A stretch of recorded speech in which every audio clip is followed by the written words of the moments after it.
बिस्मिल्लाहिर्रहमानिर्रहीम।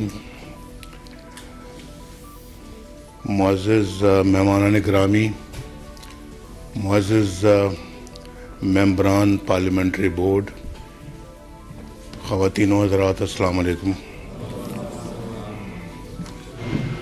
मुझे बड़ी खुशी है कि आज सिंध से ताल्लुक़ रखने वाले ख़वातीन व हज़रात यहाँ पे तशरीफ़ लाए हैं और बहुत सफ़र करके आप यहाँ पहुँचे हैं धुंध में। धुंध भी आजकल काफ़ी शदीद पड़ रही है यहाँ पर लाहौर में और पंजाब के इलाकों में, तो उसके बावजूद आप इतनी बड़ी तादाद में आए हैं, बहुत शुक्रिया। काफ़ी अरसे के बाद बहुत सारे अपने साथियों से मुलाकात हो रही है, मैं उनको देख रहा हूँ और वो मुझे देख रहे हैं, तो बड़ी खुशी की बात है। काफ़ी बीच में गैप आ गया और हालात कहाँ से कहाँ ले गए। तो पहले भी अपना सुबह में वज़ीर आज़म था और शाम को रात को मैं हाईजैकर बन गया 1999 में, और 2017 में मुझे कभी वहमो गुमान से गुज़रा भी नहीं था कि वज़ीर आज़म के मनसब में मैं फ़ाइज़ हूँ और मुझे बेटे से तनख्वाह ना लेने पे फ़ारिग कर दिया जाएगा, लेकिन ऐसा हुआ। और आपने भी देखा कि ऐसा हुआ कि सिर्फ तनख्वाह ना लेने की वजह से बेटे से, और वो भी 10,000 दिरहम माहाना, 10,000 दिरहम माहाना जो है वो उस वक्त एक दिरहम मेरा ख्याल है कि होता होगा कोई शायद 10 रुपए का, क्योंकि मुझे अच्छी तरह याद है जब मैं सन 2001 में सऊदी अरब गया तो 13 रुपए का था रियाल, तो 12-13 रुपए का दिरहम भी होगा। तो उस वक्त 13 यानी कि 10,000 दिरहम का मतलब ये हुआ कि 1 लाख रुपए के लगभग की तनख्वाह उस पे मुझे फ़ारिग कर दिया, और वो भी ब्लैक लॉ डिक्शनरी देखने के बाद, क्योंकि पाकिस्तान के कानून में उसके लिए कोई गुंजाइश नहीं थी। तो ना कानून में गुंजाइश थी ना आइन में गुंजाइश थी, लेकिन वज़ीर आज़म को निकालना मकसूद था। सिर्फ ये था मकसद कि जी वज़ीर आज़म को फ़ारिग किया जाए, क्योंकि एक सेलेक्टेड बंदे को लेकर आना था। तो उस वक्त 2017 में पाकिस्तान खुशहाल था, बिजली भी आ रही थी, लोड शेडिंग भी ख़त्म हो चुकी थी, ऑयल पेट्रोल बहुत सस्ता था और रुपया मजबूत था। पाकिस्तान में सी पैक आ रहा था, मुल्क एक एटमी क़ुव्वत बन चुका था और दिफाई लिहाज से भी पाकिस्तान मजबूत था, इक़्तिसादी लिहाज से भी पाकिस्तान मजबूत था, सियासी लिहाज से भी पाकिस्तान मजबूत था। हिंदुस्तान के वज़ीर आज़म पाकिस्तान आए और पाकिस्तान के बारे में दुनिया ये कह रही थी कि इंशाअल्लाह ये चंद सालों बाद एक इलाकाई ताकत बन जाएगा और G20 में भी आ जाएगा, और 6.2% हमारी ग्रोथ रेट थी। महंगाई का नामो निशान तक नहीं था, ना आटा महंगा था, ना चीनी महंगी थी, ना बिजली महंगी थी, ना गैस महंगी थी, ना दालें महंगी थी, ना गोश्त महंगा था।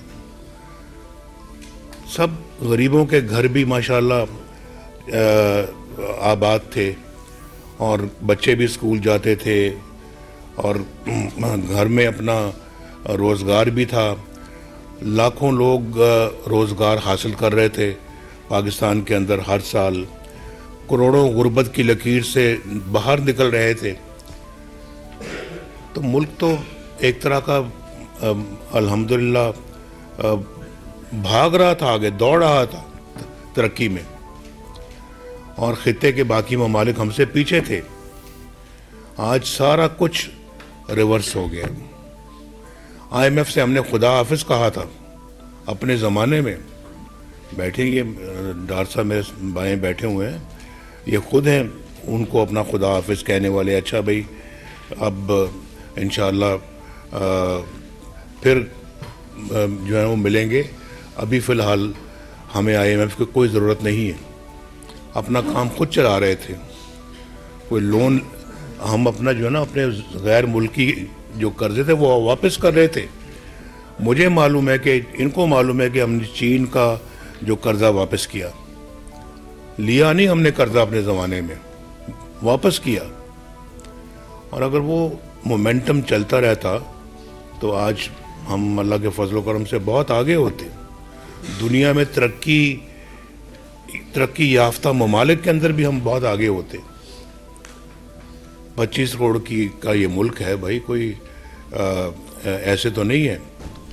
तो मेरा ख्याल है कि दुनिया के अंदर जो सबसे ज़्यादा आबादी वाले मुल्क हम उनमें हमारा पहले 10 मुल्कों में हमारा शुमार है।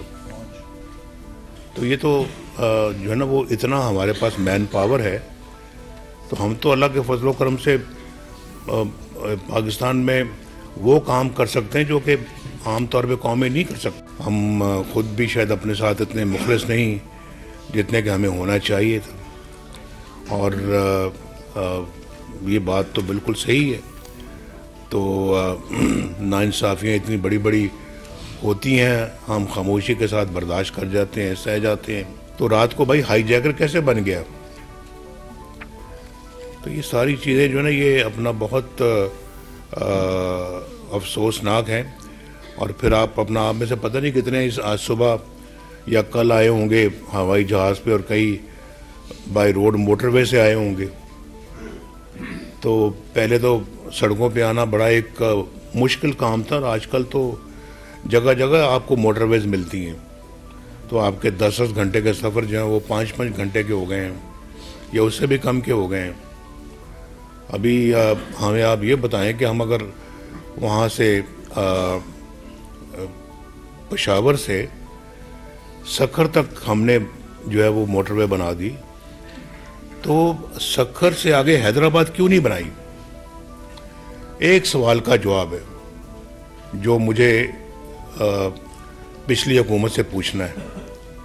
जो 2018 में हमें RTS बंद करवा के जो हुकूमत लाई गई थी, क्या वो एक मोटरवे भी नहीं बना सकी जो कि सक्खर से हैदराबाद?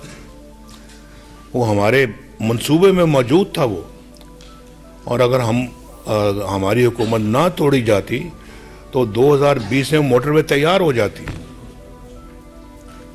इसी तरह की 6 lane right from Islamabad, from Peshawar to Hyderabad. तो ये किस चीज़ ने हमें इससे रोका? मुझे बताएं ना।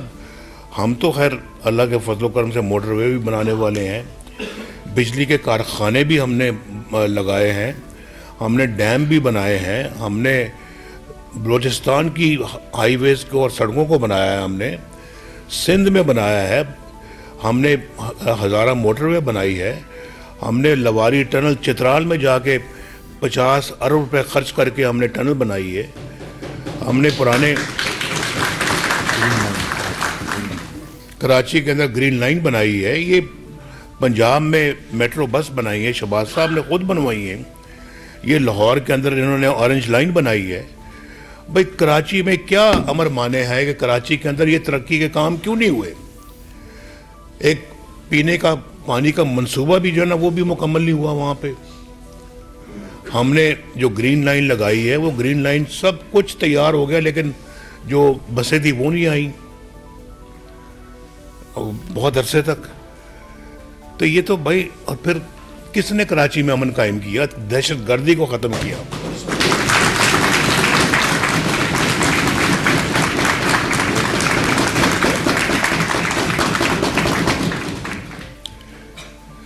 तो हमने अल्लाह के फजल करम से जो कोयला सिंध के अंदर कोयला है, पिछले 50 साल से सुन के कान पक गए थे। लेकिन सब कहते ही थे, लगाता कोई नहीं था कोई प्रोजेक्ट वहाँ पे। हमने उस कोयले की कान को जाके कोयला वहाँ से निकाला, एक वो प्रोजेक्ट, उस कोयले को फिर हम बिजली में ढाला और आज वहाँ बिजली बन रही है। हमने अमल करके दिखाया। कराची के अंदर जो है ना, वो जो हमारा न्यूक्लियर पावर प्लांट लगाया 2200 मेगावाट, कोई छोटा प्लांट नहीं है, 2200 मेगावाट। तो किसने ये सारे काम किए हैं? और हमें कह देते हैं नवाज शरीफ ने अमन कायम किया, नवाज शरीफ ने अमन कायम किया। जब वोट की बारी आती है तो वोट किसी और को चला जाता है। ये चित्राल वाले भी कहते हैं हो जनाब, नवाज शरीफ ने वहाँ पे लवारी टनल बनाई है, लवारी टनल बनाई, नवाज शरीफ ने बनाई है। जब वहाँ पे इलेक्शन हुआ तो वोट जमात इस्लामी को चला गया। टनल हमने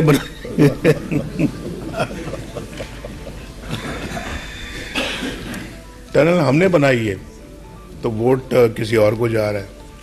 तो मैंने चित्राल वालों से कहा, मैं आपसे पूछूंगा मैं कि आप अपना इस तरह के काम करते हैं, टनल मुझसे बनवाते हैं, वोट किसी और को दे देते हैं, तो ये तो बहुत बुरी बात है। तो अमन कराची में कायम हम करें और वोट जाए किसी और को, यार ये तो कोई बात तो नहीं है। कराची बोलो ज़रा गिरेबान में झांक के देखो, अपने देखो तो सही ज़रा थोड़ा सा, ये तो अच्छी बात नहीं है। और हमने पूरा पूरा खुलूस के साथ, मेहनत के साथ हमने काम किया। और मेरे अभी जहन में है मंसूबा, कराची से हैदराबाद जो इस वक्त हमने नेशनल हाईवे को मोटरवे में बना दिया है, मेरी नज़र में मोटरवे नहीं है वो, और वो लाहौर इस्लामाबाद से भी बहुत बेहतर बनेगी इंशाल्लाह। शहबाज साहब सुन रहे हैं ये बात, बाकी भी दाएं बाएं सुन रहे हैं। अभी से मैं इनको सुना रहा हूं ताकि पैसे तैयार रखें। तो भाई हम तो तरक्की वाले लोग हैं, काम करने वाले लोग हैं, हम गरीबों की माशाल्लाह दुख दर्द बांटने वाले लोग हैं। गरीबों के लिए हम नहीं चाहते कि मुल्क में कोई महंगाई हो, आटा दाल महंगा हो। रोटी हमारे ज़माने में 4 रुपए की थी, आज 20 रुपए की है। ये कोई बात है यार करने वाली? कोई बात है? ये अपने मुल्क को कहाँ ले गए हम? ये अवाम को भूखा मारना है हमने। जब ये बातें मेरी नज़रों के सामने आती हैं, मेरे दिमाग में आती हैं, तो मैं तो बहुत दुखी होता हूँ, बहुत दुखी होता हूँ कि अब रोटी लोग बेचारे कई ऐसे हैं जो गरीब तरस लोग जो हैं वो रोटी प्लांट लगाए, उन्होंने रोटियाँ वो मुफ्त लोगों को बांटते हैं। तो मैं देखता हूँ 100 ख़वातीन लाइनों में लगी हुई हैं सिर्फ 4 रोटियाँ लेने के लिए। ये हमने अपने मुल्क का हाल कर दिया है। तो भाई हमने अपने मुल्क के साथ बहुत ज़्यादतियाँ की हैं, उल्हाड़े मारे हैं हमने, और आइन कानून पे अमल किया कोई नहीं है। कोई अगर अमल कायम करने का इरादा करता है तो उसको भी रास्ते से हटाते हैं। हमने तो आइन कानून को कभी नहीं तोड़ा। अब मेरे ऊपर कोई इल्ज़ाम नहीं है कि मैंने कभी अपने कानून को तोड़ा हो, अपने आइन को तोड़ा हो, या पाकिस्तान के ख़िलाफ़ मैंने कोई काम किया हो, पाकिस्तान के मफाद के ख़िलाफ़ काम किया हो। हमने हमेशा आइन की पासदारी की है और आइन की रखवाली की है, और जो उसे हटे हैं उसका नोटिस लिया है, जिसकी वजह से फिर सारा हमला हमारे ऊपर ही हो जाता है। तो उसकी सज़ा फिर हमें भुगतनी पड़ती है। हुकूमत से ज़्यादा तो मैं इतने साल में हुकूमत नहीं में रहा जितने साल मैं मुल्क बदरी में रहा हूँ। जितना वक्त मैंने जेलों में गुजारा है, झूठे मुकदमात में गुजारा है, वो मुकदमे देख के उनका क्या हशर हुआ है। हाई कोर्ट ने उनको 2-3 पेशियों में निकाल के बाहर मारा है कि इसमें तो है ही कुछ नहीं भाई, क्यों सजा दी नवाज शरीफ को? मुझे जरा बताएं ना जी। ये सब आखिर एक वजीर, मैं कोई अल्लाह माफ़ करे कोई क्रिमिनल रिकॉर्ड मेरा नहीं है। मैं मुल्क का वजीर आज़म था, वहाँ उस ओहदे से हटा के आपने मुझे जेल में डाला, झूठे मुकदमे किए और 150 पेशियाँ भुगती मैंने, साथ ये भी, इसने भी, मरीम ने भी। हम कौन से हम में से मेरे भाई इसके भी झूठे मुकदमे बने? ये जो बैठे हैं इस पे झूठे मुकदमे बने, दाएं बाएं सब बैठे हुए हैं। वो देखकर राना सनाउल्लाह साहब के ऊपर तो पर्चा बना दिया हेरोइन का, स्मगलिंग का। तो इतना झूठा पर्चा यार, खुदा का खौफ करो भाई, कि गाड़ी से निकली है, हेरोइन निकली है, कहाँ सबूत उसका? वो भी जज ने उठा के उसको भी बाहर फेंका मुकदमे को। मुकदमा बनाना है कोई, ये तो ना बनाओ ना कि हम भैंस चोरी करने वाले तो हम नजर नहीं आते, भैंस चोरी का मुकदमा हमारे खिलाफ बन रहा है। हम तो वो कभी ना भैंस चुराई है ना कभी हमने सोचा उसके बारे में। इनको भी हेरोइन का मुकदमा डाल दिया बेचारे के ऊपर। बहरहाल जी, मैं आप सबका बड़ा मशकूर हूँ।